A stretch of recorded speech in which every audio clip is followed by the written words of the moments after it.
por Droguería Inti. Bien, continuamos entonces ahora con la segunda parte de este evento. Es que realmente todo lo que tú nos has compartido, Nora, nos lleva a pensar que una pandemia de estas características ha llegado a un mundo realmente hiperconectado y se ha constituido en un importante desafío para los periodistas. Por ejemplo, si nos remontamos a marzo de este año, cuando ha llegado el primer caso positivo a Bolivia, la información surgía de diversos frentes, ¿no? Y además la demanda informativa desde los hogares en confinamiento también se acrecentaba a paso redoblado. Esto ha sumado también una gran cantidad de nuevos términos, conceptos y nombres propios de un virus que es y sigue siendo todavía analizado por la ciencia.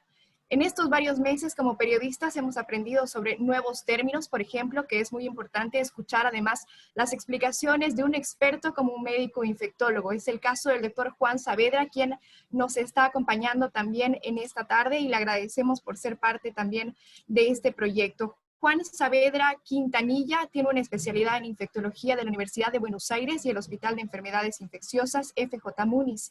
Es miembro titular de la Sociedad Argentina de Infectología, es docente universitario de Infectología y Medicina Interna, ha sido médico de Naciones Unidas para Santa Cruz en 2006 y seleccionado además por concurso de méritos. Y es fundador y el primer presidente de la Sociedad Boliviana de Infectología. Doctor Juan Saavedra, buenas tardes. ¿Está ya usted con nosotros? Adelante, lo escuchamos. Gracias, Nicole, por la presentación y un agradecimiento especial a Droguería Inti por invitarme a este importante evento de comunicación y científico.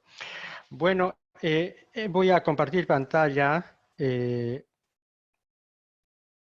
A ver.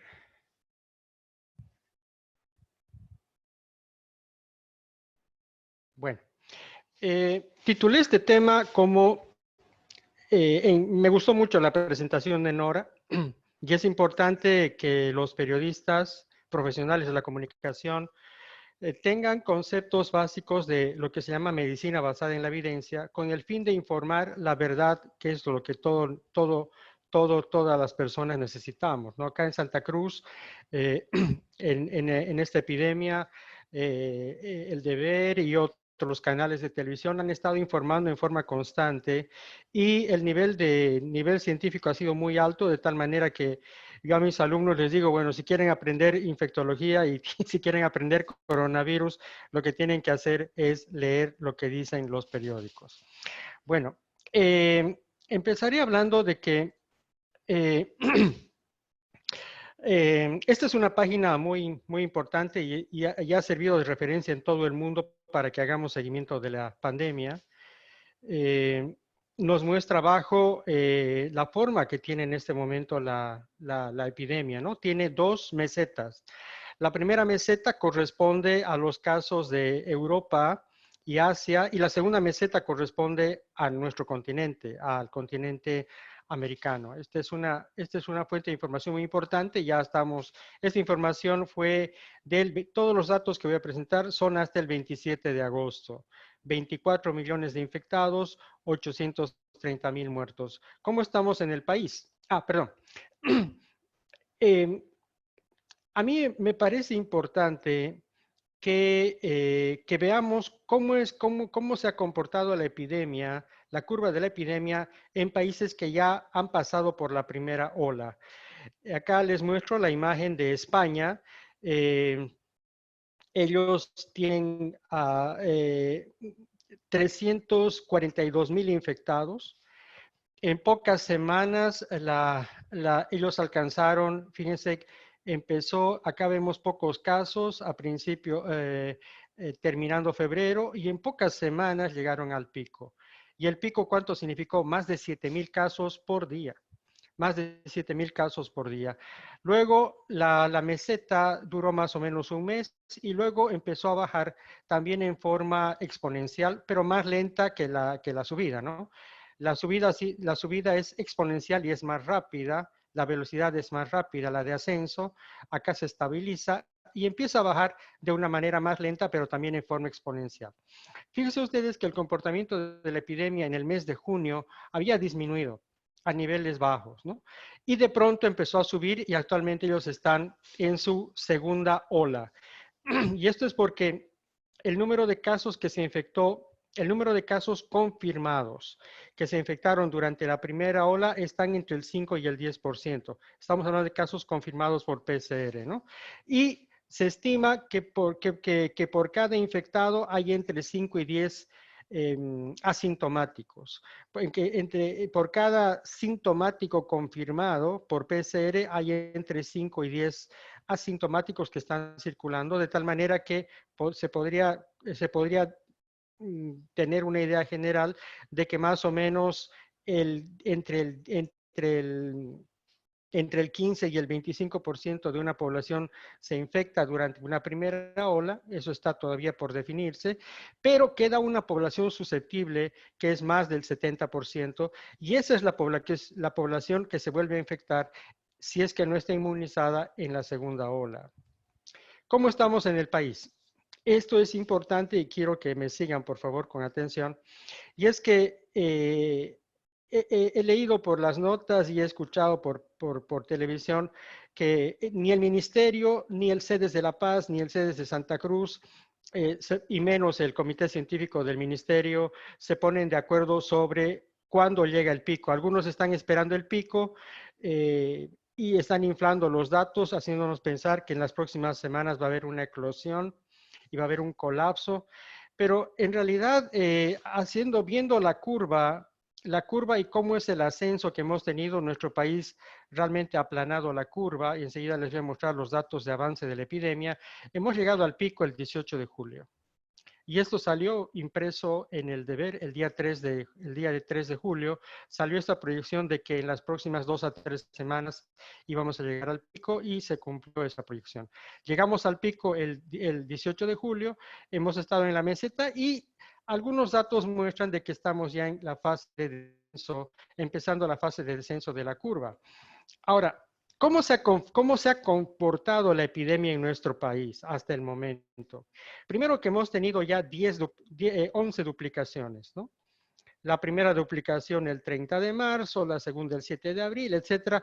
La última duplicación fue el 19 de agosto, con 105,000 casos, y la siguiente duplicación será con 210,000 casos, seguramente de aquí a 2 o 3 meses. Pero algo que también no nos han estado informando los epidemiólogos ni del ministerio ni de los CEDES es la velocidad de avance, lo que se llama el número reproductivo básico. Hemos empezado con un número de 1.24 y en el momento de mayor velocidad hemos llegado a 1.65, que no es muy alto tampoco en comparación con otros países, pero que actualmente en los últimos 8 días, les había dicho que los datos que he actualizado son hasta el 27 de agosto, en los últimos 8 días a partir de la última duplicación, estamos con una velocidad de avance del 0.97. Es decir, que en el análisis de la curva epidémica en nuestro país, hemos tenido un número reproductivo básico mayor a 1 hasta llegar al pico. En el pico se ha estabilizado en 1 y ya estamos bajando porque eso lo vemos en el número de datos de cada día en todo el país. Y el cálculo del número reproductivo básico nos muestra que estamos en el descenso, 0.7. Entonces, esto es lo que está faltando de parte de la información epidemiológica del Ministerio y del CEDES. Y eso es lo que tenemos que pedir, señores periodistas. Cuando ustedes entrevisten al epidemiólogo, al ministro o al representante de salud de cada departamento, díganle en qué fase estamos, cuál es el número, cómo está la velocidad de avance en nuestro departamento, y ellos tienen que darles esta información.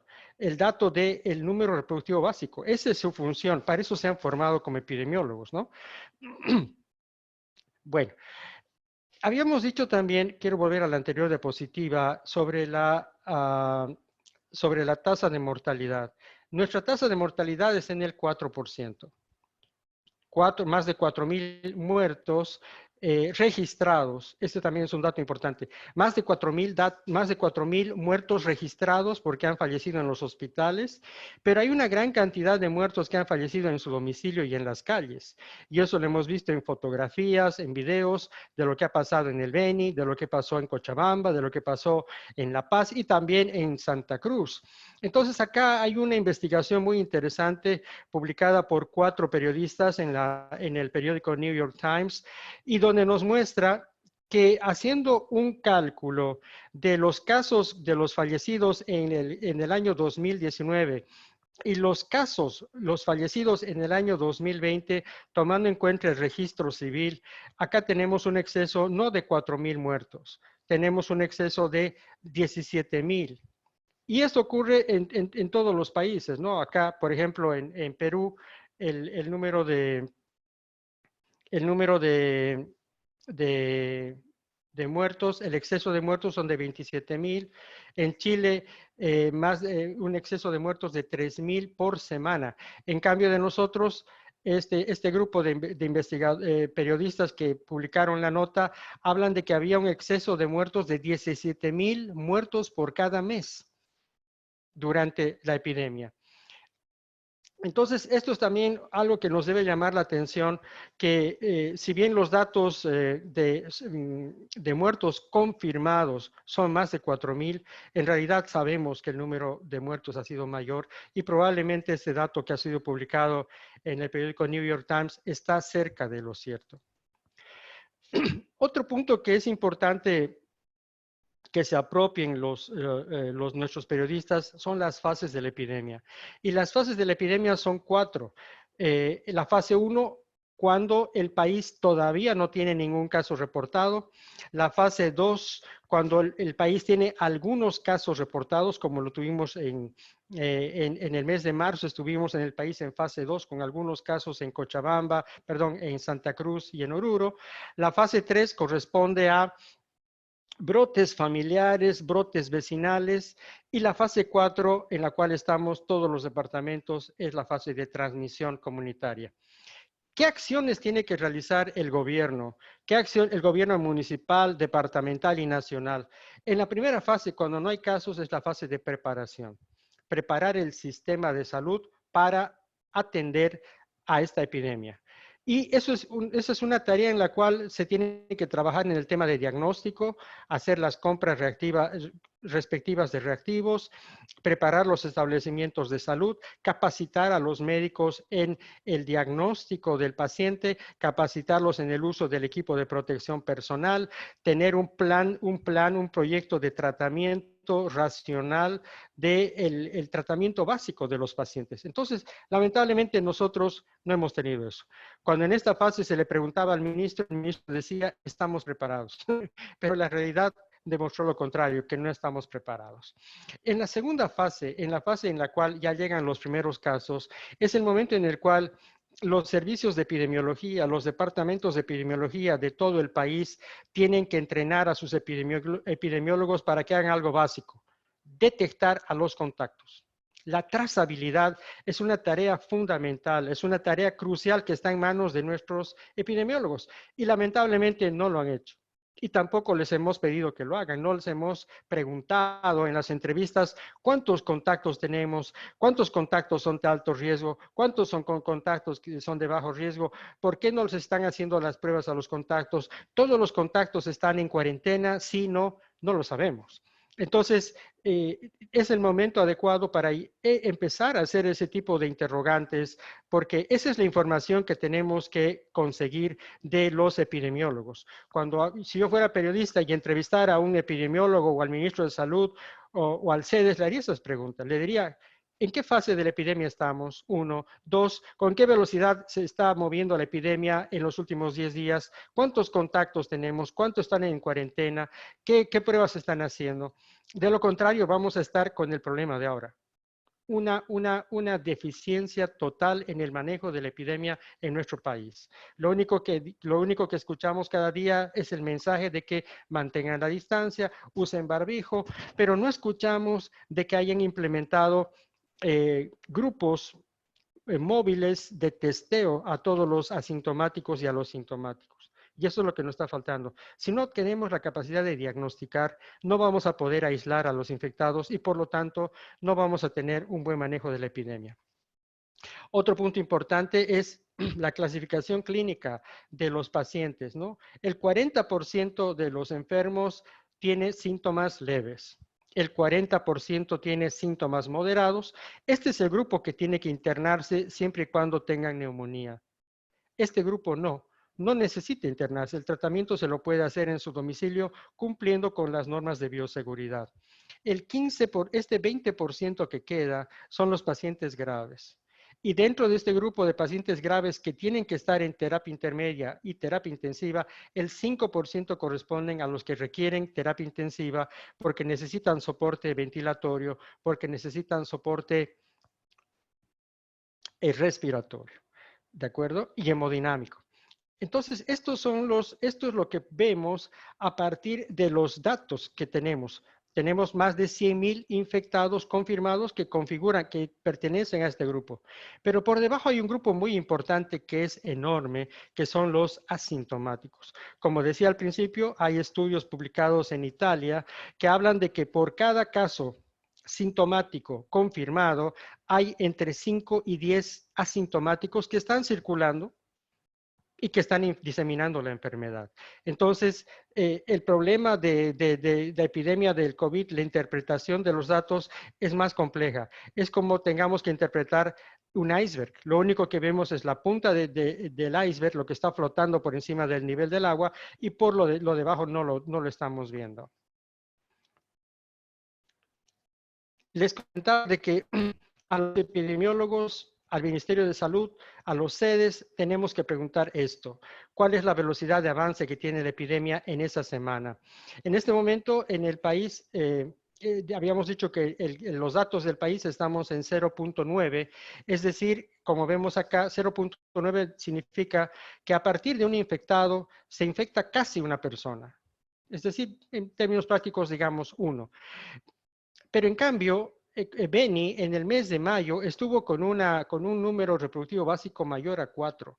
Es decir, que un infectado podía infectar en los próximos 5 días a 4. Y estos 4 a 4 y así se produce una curva exponencial de rápido avance. ¿Y qué es lo que necesitamos acá? Que los epidemiólogos nos hagan la trazabilidad, que cuando detectan a este infectado, su obligación es investigar cuáles son estos contactos y hacer rápidamente la trazabilidad, ponerlos en cuarentena, porque de este grupo de contactos y de este grupo de contactos de estos y de estos, son los que van a salir los infectados. Entonces, eso es lo que está fallando en nuestro país. El control, el manejo de los contactos, la trazabilidad de los contactos y la aplicación de pruebas de diagnóstico a los contactos. De esa manera se puede controlar mejor la epidemia. Si no hacemos esto, que no lo tenemos hasta ahora, no lo vamos a poder hacer. Acá, un poco cómo es la carga viral. Acá es un dato muy importante publicado por la revista de la Sociedad Americana de Infectología y nos habla de que el comportamiento de la carga viral y de la serología, IgG, IgM, tanto en el paciente leve como en el paciente grave es el mismo. Es decir, que si tomamos en cuenta esta línea, que es la línea de los síntomas, vemos que tanto en el COVID leve como en el COVID severo, el pico de la curva de carga viral, esto en celeste, esto representa el comportamiento de la carga viral, el pico de la curva se produce horas antes. Se calcula que son 8 horas antes de que la persona presente tos, de que la persona presente fiebre. Es decir, esta persona 2 a 3 días atrás ha estado diseminando la enfermedad. Ahora, los pacientes que tienen COVID leve, se estima que en 2 semanas a 3 semanas eliminan el virus. En cambio, en el paciente que tiene una enfermedad grave, la eliminación del virus es más prolongada, dura más allá de la tercera semana, más allá de la cuarta semana. Pero otra cosa que también vemos es la respuesta inmunológica, ¿no? Que a partir del día 5 el sistema inmune empieza a producir anticuerpos y estos anticuerpos circulan en el cuerpo probablemente más de 3 a 5 meses. Esto lo vamos a ver en una diapositiva posterior. Y esta es la gran diferencia de esta epidemia de coronavirus 2 con la epidemia que hubo de coronavirus 1 el año 2003. En esa epidemia, todos los trabajos de investigación demostraron que las personas infectadas mantenían niveles circulantes de anticuerpos neutralizantes por lo menos durante 5 años. Y a partir del 5 años, la inmunidad disminuía hasta llegar a niveles bajos. En cambio, lo que estamos viendo en estos 6 meses de epidemia, en estos 6 meses de pandemia, es que algunas personas no producen anticuerpos. Y otras personas tienen una producción baja de anticuerpos y después disminuye. Entonces, esto es muy importante a la hora de evaluar las vacunas, porque es importante completar la fase 2, la fase 3, antes de rotular a una vacuna X como vacuna segura y como vacuna eficiente, porque no sabemos cómo va a ser la respuesta de anticuerpos durante el seguimiento hasta el mes de abril, mayo, cuando terminen los ensayos con las vacunas. Bueno, algo que siempre hemos comentado y lamentablemente en el COE de acá de Santa Cruz no hicieron caso.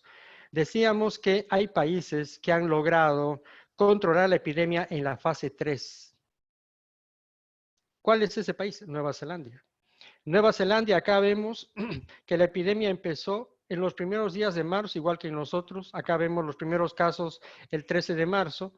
Y ellos rápidamente, cuando ya tenían 80 casos por día, declararon el alerta de nivel 2, al día siguiente nivel 3 y al nivel 4.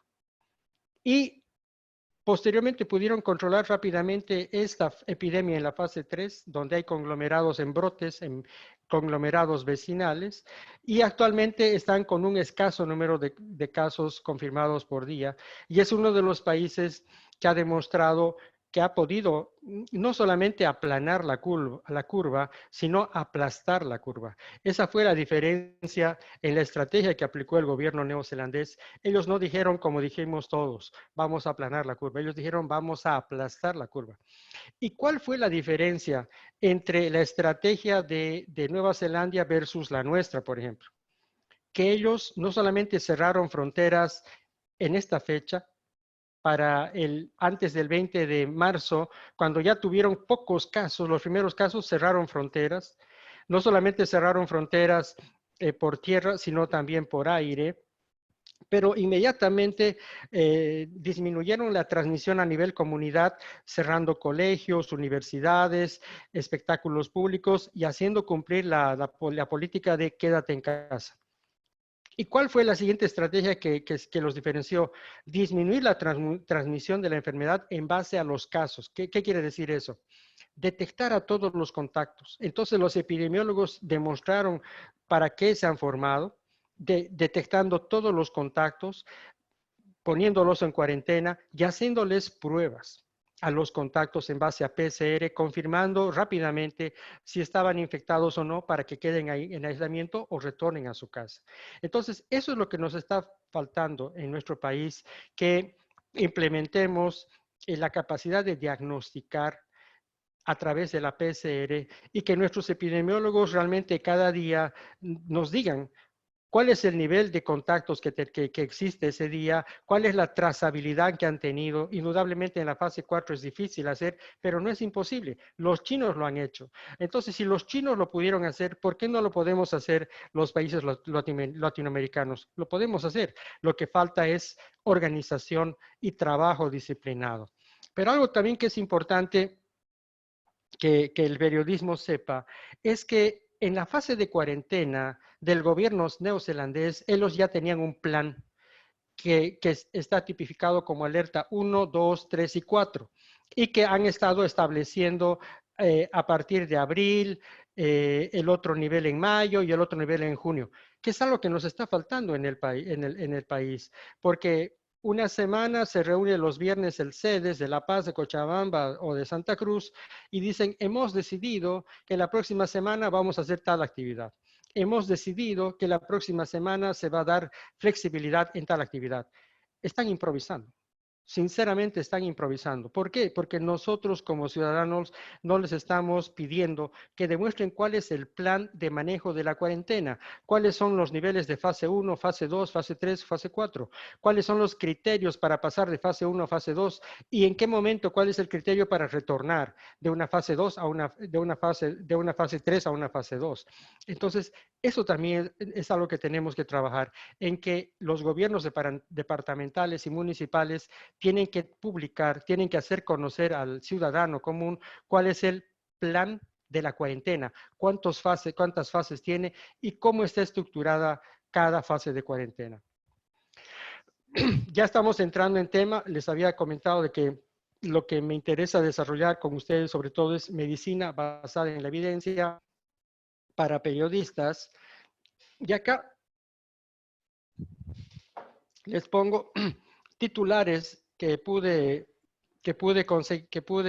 encontrar en una búsqueda en El Deber, que es el periódico que ha publicado la mayor cantidad de casos. Y acá tenemos toda la información sobre cómo es que La Paz va a hacer pruebas clínicas con cloro, Yapacaní quiere usar cloro, Potosí avanza con una ley para cloro y etcétera. Todo este grupo de información sobre dióxido de cloro. Y acá tenemos la información sobre ivermectina.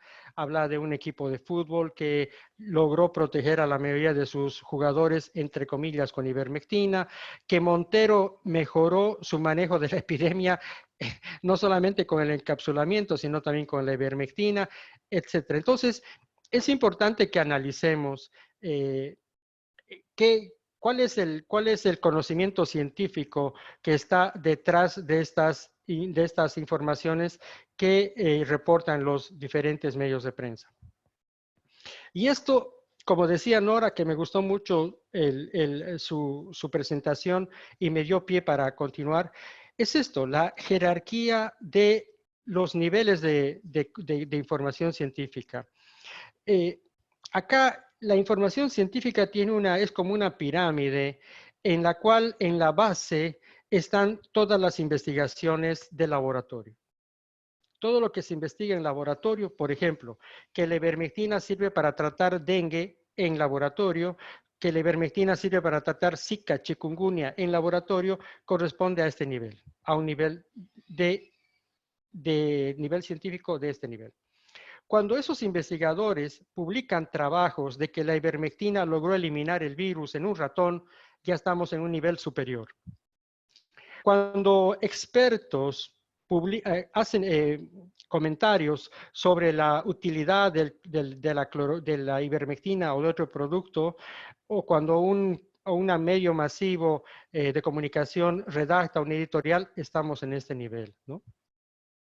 Y por encima de eso está el reporte de casos. Por ejemplo, lo que hace 2 días se publicó de que hay el primer caso confirmado de reinfección por coronavirus, corresponde a este nivel. Es un caso, es un reporte de casos que está muy bien publicado, lo voy a mostrar después, pero corresponde a este nivel. Entonces, con esa información de que hay un caso que se reinfectó, no podemos decir lo que piensa la comunidad y decir, bueno, todos nos vamos a reinfectar. Todos los que se infectaron nos vamos a reinfectar porque ya hay un primer caso en Hong Kong. Entonces, este es un caso que hay que reportarlo como tal. Después vienen las series de casos, cuando un grupo de investigadores muestra su experiencia con 10 o 20 recuperados con dióxido de cloro, por ejemplo. Esa información corresponde a publicarla en este nivel, es decir, en un grupo de 10 personas que recibieron dióxido de cloro, que tenían una COVID leve, mejoraron. Entonces, con eso no se puede decir, y la población no podría decir, bueno, como 10 personas curaron, que tenían COVID leve, curaron con dióxido de cloro, que todo el departamento consuma dióxido de cloro. O lo que pasó en Santa Cruz, casi todo el departamento consumió ivermectina, o igual que en el Beni y en Pando, a partir de una serie de algunos casos. Por encima de esto están los estudios publicados en revistas. Esto ya se publica en revistas. La serie de casos, o sea, el reporte de un caso, el reporte de varios casos. Por encima de esto se publica otro grupo de información que se llama estudios de casos y de controles.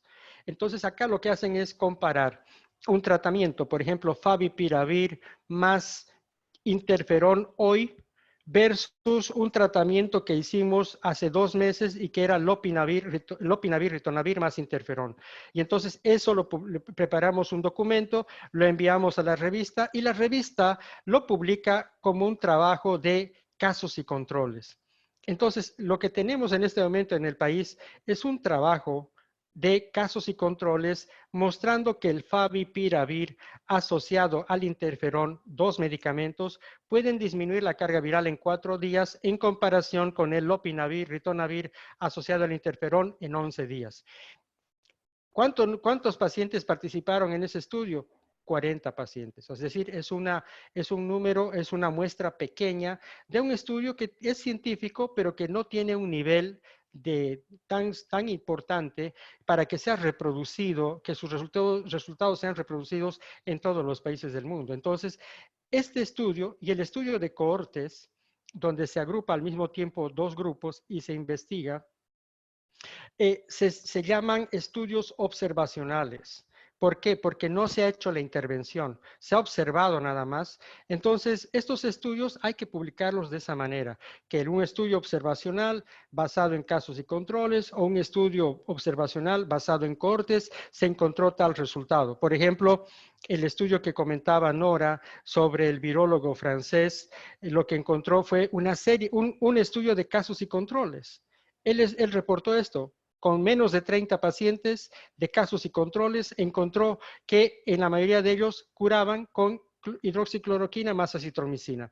Y lamentablemente todo el mundo se volcó a utilizar esos medicamentos, pero sin hacer análisis del nivel de evidencia que tenía. Un nivel de evidencia tan bajo que cuando otros hospitales de Francia, de Marsella, de la misma ciudad, no lo pudieron replicar. Y no se pudo replicar en todo el mundo, de tal manera que ya ese medicamento pasó a la historia como parte de un medicamento que se utilizó en el manejo de la pandemia por coronavirus.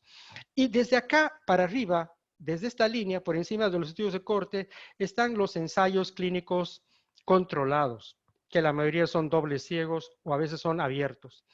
Estos son los estudios de mayor nivel y que demuestran, por ejemplo, el estudio Recovery, que se hizo en Inglaterra, donde se demostró que más de 4,000 personas que recibieron dexametasona, el 30% se salvaron. Se demostró que era eficaz y por eso el estudio, inclusive en la fase preliminar, ya se informó porque el análisis que se hizo del estudio preliminar, de este estudio de ensayo clínico controlado, el estudio Recovery, con muchos pacientes, son más de 10,000 pacientes que participaron, demostró que la dexametasona era útil en el tratamiento y desde esa época la dexametasona está incorporada en todos los tratamientos de los pacientes críticos, de los pacientes que van a terapia intensiva. Y por encima de este nivel están los metaanálisis, es decir, grupos de investigadores que lo que hacen es revisar, por ejemplo, ensayos clínicos controlados solamente de dexametasona de varios países, y eso vamos a tener oportunidad seguramente en los próximos meses de tener varios resultados, no solamente el estudio inglés, sino de varios países, de que efectivamente la dexametasona utilizada en Australia, en China, en Italia, en España, en Inglaterra, en Estados Unidos, en Latinoamérica, disminuyó el nivel de mortalidad de los pacientes críticos. Entonces, ese estudio, ese análisis se llama metaanálisis. Por eso es importante que los periodistas, cuando van a publicar una información, sepan qué es lo que están publicando. En el caso de la ivermectina, el estudio clínico que se publicó a fines de abril, el estudio de Cali, un grupo de investigadores australianos, hablaba justamente eso, que era un estudio de laboratorio, que estaba aquí abajo y que desencadenó como resultado el uso de este producto en todo el mundo. Bueno, justamente acá está el estudio de Cali. Este es un resumen de la parte más importante. El estudio de Cali, en su resumen, habla de que, a ver, vamos a ayudar con el Acá, en el estudio de Cali, lo que muestra acá es que ellos aclaran de que este medicamento, la ivermectina, es un inhibidor del coronavirus 2 en un estudio de laboratorio, pero terminan diciendo en su conclusión de que estos datos merecen que, que se haga una investigación posterior para demostrar el posible beneficio en humanos. Es decir, los autores de este artículo elaboraron un documento con toda la ética correspondiente, aclarando que lo que estaban informando al mundo es un estudio de laboratorio, el nivel más bajo de evidencia científica, y que aclaraban de que se necesitaba ensayos clínicos para demostrar su eficacia en el mundo. Bueno, se han hecho varios ensayos clínicos. Uno de ellos terminó a fines de abril en Irán, y hasta la fecha no se han publicado los resultados.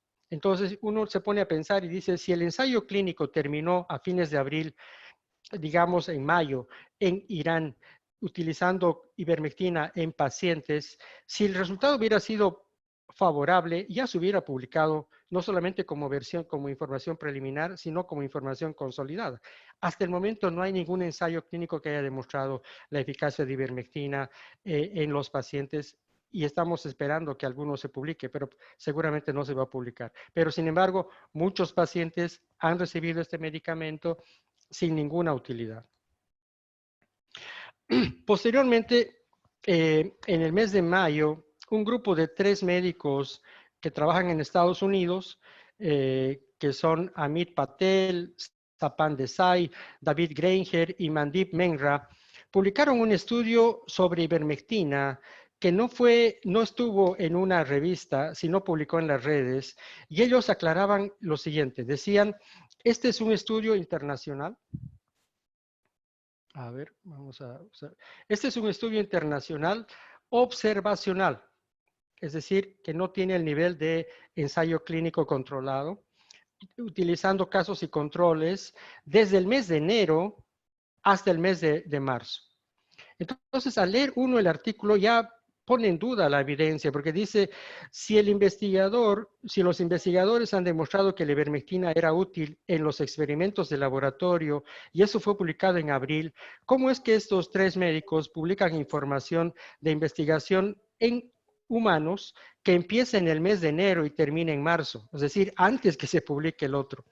Y hablan acá que hicieron lo que muestran es una información de una cohorte de 704 personas que recibieron ivermectina versus 704 que no recibieron ivermectina.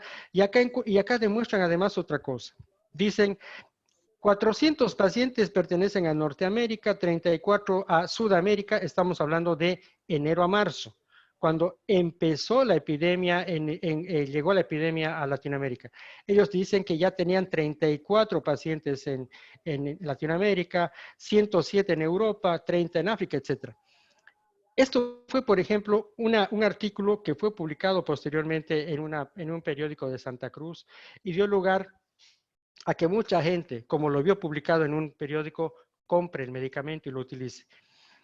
Un mes después, en el mes de mayo, los mismos 3 autores publican en la revista Lancet este artículo, cloroquina más con o sin acitromicina, en un estudio igual, multicéntrico. Y ellos dicen, hemos investigado 96,000 pacientes, correspondientes a 670 hospitales en 6 continentes. Y ellos dicen, hemos encontrado que la cloroquina y la hidroxicloroquina eran responsables de una alta mortalidad en estos pacientes. Inmediatamente, el grupo, la comunidad académica del mundo, leyó estos datos y puso en duda 96,000 enfermos en este estudio, 600 hospitales y 6 continentes. Pero cuando ya se publicó este estudio, el 22 de mayo, ya tuvo repercusiones porque algunos grupos se equivocaron y tomaron decisiones equivocadas. Por ejemplo, la OMS. Al escuchar esto, la OMS inmediatamente suspendió el ensayo clínico con hidroxicloroquina. 2 días después, acá en Santa Cruz, el comité científico que asesora al CEDES también suspendió la hidroxicloroquina sin darse cuenta de que esto era un fraude. Esta información fue fraudulenta el valor científico.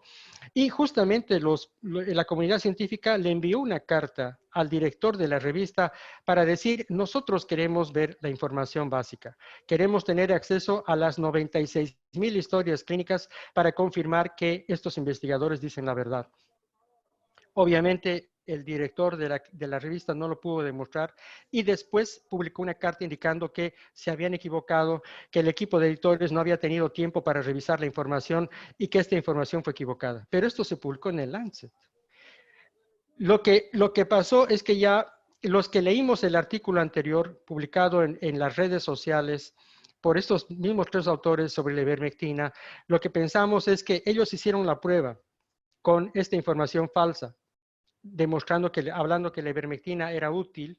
Mucha gente cayó, se lo creyó y muchos gobiernos compraron este medicamento. Y como hicieron la prueba y les fue bien, ya hicieron la prueba con esto, publicando en una revista con un 96,000 pacientes y pensaron que todos iban a creer. Felizmente, del grupo de científicos del mundo, los que leen en la letra chica, como dice Nora, de los artículos, encontraron que esto era falso. Cuando se pidió con carta que se audite el artículo, retrocedieron. Entonces, eso demuestra que a veces los artículos que se publican no dicen la verdad. Y entonces hay que tener mucho cuidado para elegir qué información se va a publicar. Acá les traje dos artículos publicados en el buscador de la Biblioteca de Estados Unidos sobre un ensayo clínico mostrando la eficacia del dióxido de cloro como enjuague bucal. Y este ensayo clínico fue publicado el año 2018 en una revista de odontología donde demostró que cuando se usa el dióxido de cloro como enjuague bucal, no para tomar, como enjuague bucal, durante 2 semanas, disminuye varias enfermedades odontológicas. No hay otra información publicada sobre el dióxido de cloro.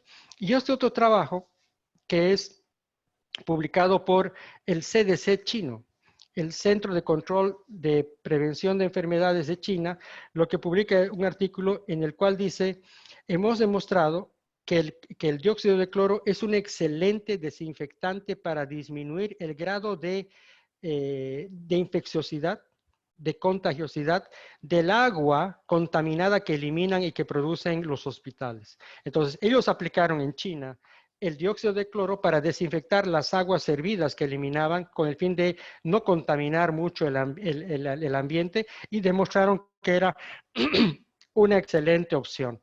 Esos son los dos trabajos publicados sobre dióxido de cloro y que han sido utilizados y que sirven, digamos, demuestran que como enjuague bucal es útil, como desinfectante de aguas servidas es también útil. En cambio, en el resto de los países no se ha demostrado en ningún estudio esto. Hace 2 semanas el colegio médico de La Paz me invitó para que hablemos sobre el tema del dióxido de cloro. Yo les comenté que efectivamente si hay un grupo que quiere investigar el dióxido de cloro, tendrían que proponerlo los que quieren hacer el ensayo clínico con dióxido de cloro, pero el resto de los médicos no tienen por qué, digamos, investigar ese medicamento. El otro punto importante es cómo prevenimos la infección. Y acá les muestro una foto de la terapia intensiva, donde se están atendiendo pacientes con alto riesgo, con pacientes graves, son los que eliminan una gran cantidad de virus. Y acá vemos a los médicos que están protegidos con un equipo de protección personal. De esto, ¿qué es lo más importante? Lo más importante es la distancia. En los lugares como la terapia intensiva, donde el riesgo de infectarse es del 50%, el estar a una distancia de más de 2 metros es la medida de protección más importante. Este es otro ejemplo de que hay que tener mucho cuidado al publicar información sobre y no aclarar qué tipo de información es. Acá, este es un artículo que habla de las ventajas de administrar el plasma de pacientes recuperados, pero este es un estudio publicado el 27 de marzo sobre 5 pacientes. Y en estos 5 pacientes lo que se demostró es que los que recibían la transfusión en estos pacientes graves disminuía la carga viral, por una parte, mejoraba la oxigenación de los pacientes y disminuía la fiebre. Entonces, estos tres efectos beneficiosos de la transfusión de plasma fueron motivo para que se hagan investigaciones, ensayos clínicos controlados, y posteriormente se publica este ensayo clínico controlado donde se demuestra efectivamente que el plasma es útil en el tratamiento de los pacientes que tienen neumonía severa, pero no tiene ningún efecto en los pacientes que tienen enfermedad grave. Entonces, vean ustedes cómo cambia el resultado cuando procede de una serie de casos, como el artículo anterior, a un ensayo clínico controlado. Entonces, hay que tratar de buscar la información a partir de ensayos clínicos controlados. Y si se va a publicar información a partir de una serie de casos, hay que aclarar de que eso corresponde a una serie de casos. Otro tema que me parece importante tocar acá es de las infecciones recurrentes. Quiero ver, ya voy a terminar en unas 3 diapositivas más. Y es que en todos los infectados hay un riesgo del 14% de que les disminuya la carga viral, inclusive desaparezca, se vuelva negativa la carga viral, y en un 14% puede haber nuevamente una carga viral positiva. Y no es que se han infectado con un nuevo virus, sino es su misma infección que ha bajado a niveles por debajo del umbral de detección de la PCR y que posteriormente, secundario al estrés o sobrecarga emocional o sobrecarga física, nuevamente hace una pequeña subida de la carga viral. A eso se llama infección recurrente. Y eso se ha observado en el 14% de los infectados. En cambio, lo que se publicó recientemente, el 25 de agosto, es el primer caso de una infección, una nueva infección en un paciente joven que tuvo una infección 140 días antes y posteriormente se le hace una prueba y se detecta que estaba nuevamente infectado. La primera infección ocurrió en marzo y la segunda infección ocurrió en agosto. Y cuando se hace el análisis genético, la genética del virus, se encuentra que efectivamente son dos virus diferentes. Por lo tanto, este es el primer caso confirmado de una verdadera reinfección. ¿Nosotros en Bolivia podemos tener la capacidad de diagnosticar casos de reinfección? No. ¿Por qué? Porque si bien es cierto que podamos tener pacientes que se curaron en el mes de abril, mayo y que en agosto, septiembre vuelven a tener coronavirus, no tenemos la capacidad de demostrar si ese virus es una nueva especie, como en este caso, porque no tenemos la tecnología para confirmar las reinfecciones. Entonces, esa es una fuerte debilidad. ¿Qué más se ha encontrado en este paciente?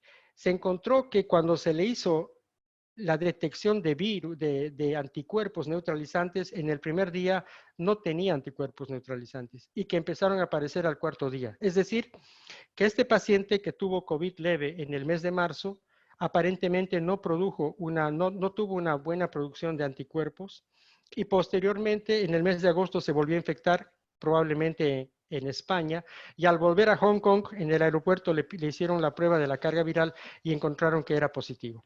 Lo internaron y sin darle ningún tratamiento, acá vemos la evolución de la carga viral, sin darle ningún tratamiento, para el cuarto día su carga viral había disminuido. ¿Y cuál fue el otro dato importante de este paciente? Que en la segunda infección el paciente estaba asintomático. En la primera infección tuvo COVID leve y en la segunda estuvo asintomático. Acá vemos el detalle de las diferencias que había entre la primera y segunda infección. Prácticamente 24 modificaciones en el genoma, 24 diferencias entre el primer genoma y el segundo genoma, de tal manera que se confirma que esta es una verdadera reinfección. Y les repito, en Bolivia no tenemos la tecnología para detectar, para diagnosticar reinfecciones. Quiero darles una buena noticia, y este es un artículo publicado el día de ayer, donde comparan que hacerse la PCR por hisopado nasal es lo mismo, da la misma eficacia, tiene la misma sensibilidad que cuando alguien se hace la PCR con saliva.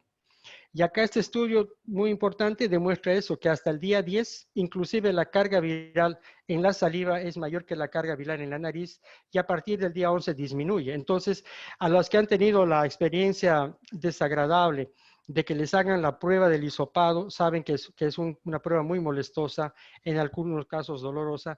Entonces ya hay una investigación de pocos casos, 70 casos, esta es una publicación de una serie de casos de 70, donde han demostrado que medir la carga viral por saliva y medir la carga viral por hisopado nasal da lo mismo. Entonces seguramente va a haber más información en el futuro que demuestren que ya no se necesita hacerse la prueba molestosa de la nariz, sino solamente recolectar saliva para confirmar la enfermedad. Otro punto que quisiera comentar es, ya estoy terminando, es que durante esta epidemia hemos podido ver en el país varias infracciones a la ley del medicamento, ¿no? La primera que hemos visto que se ha producido, se ha importado y se ha comercializado medicamentos sin tener registro sanitario. Ejemplo, ivermectina. Por lo menos durante un mes se ha vendido ivermectina sin tener registro sanitario. Posteriormente, el Ministerio de Salud ha incorporado la ivermectina en el formulario de medicamento esencial para el tratamiento de las parasitosis. Eso es importante recalcar porque algunos medios están informando de que un médico de Santa Cruz logró incorporar la ivermectina para el tratamiento del coronavirus. Falso. El Ministerio de Salud ha incorporado la ivermectina y le ha otorgado registro sanitario con la indicación de ser tratamiento para enfermedades parasitarias, para la sarcoptosis o la sarna. Otro ejemplo que hemos tenido de infracción a la ley del medicamento es hacer publicidad, hacer promoción de medicamentos sin tener autorización del Ministerio de Salud. Inclusive, el Ministerio de Salud prohibió algunos medicamentos y algunas prácticas, igual se estuvieron haciendo. Otra infracción, otro problema que hemos tenido durante la epidemia acá en Santa Cruz, y me contaron los colegas que viven en La Paz que es terrible el problema, es el desabastecimiento. Yo no sé si es intencional o no, o es producido por los bloqueos, no sé exactamente y hay que investigar eso, pero hemos tenido un importante problema de desabastecimiento. Pero el mayor problema que hemos tenido es la especulación y el agio.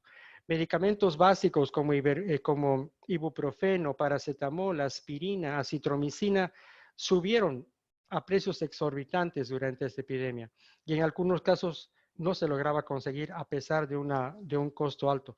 Lo mismo pasaron con los barbijos, lo mismo pasó con el oxígeno. Entonces, estas infracciones tienen que ser controladas durante la epidemia por el Ministerio de Salud o por sus representantes locales, que son los sedes. Y por último, mostrarles el ejemplo de China. China logró contener su epidemia hasta el mes de marzo, y desde marzo hasta la fecha, el número de casos que tienen son pequeños, pocos, 5, 10, 20 casos por día. ¿Y cuál es la causa? ¿Cuál es el motivo por el cual China ha logrado contener de una manera exitosa la epidemia y no tienen la segunda ola que la está teniendo 4 semanas después España y que nosotros tenemos el riesgo de tenerla? El secreto es que en China los epidemiólogos hacen el seguimiento de todos los contactos y que hacen pruebas y aíslan a los infectados, a todos los infectados, y aíslan a todos los que están, a todos los contactos en una cuarentena y les hacen la prueba. Esa es la mejor manera de poder evitar la segunda ola y de manejar mejor la epidemia. Bueno, eso es lo que he preparado y bueno, quedo atento a cualquier pregunta, Nicole. Muchas gracias. Gracias le decimos nuevamente al doctor Juan Saavedra, médico infectólogo, por haber compartido con nosotros estos minutos y sobre todo habernos brindado estos datos certificados sobre el avance de la pandemia en el país, con ejemplos, con acciones, con metodologías que de verdad nos han permitido entender con cabalidad todas las aristas que tiene esta pandemia del coronavirus en nuestro país. Pero para avanzar con el tiempo, por favor, les pido, vamos a darle la bienvenida a nuestro tercer invitado de la tarde. Se trata de Rafael Loaiza, y luego de que nuestro tercer invitado termine su exposición, vamos a responder las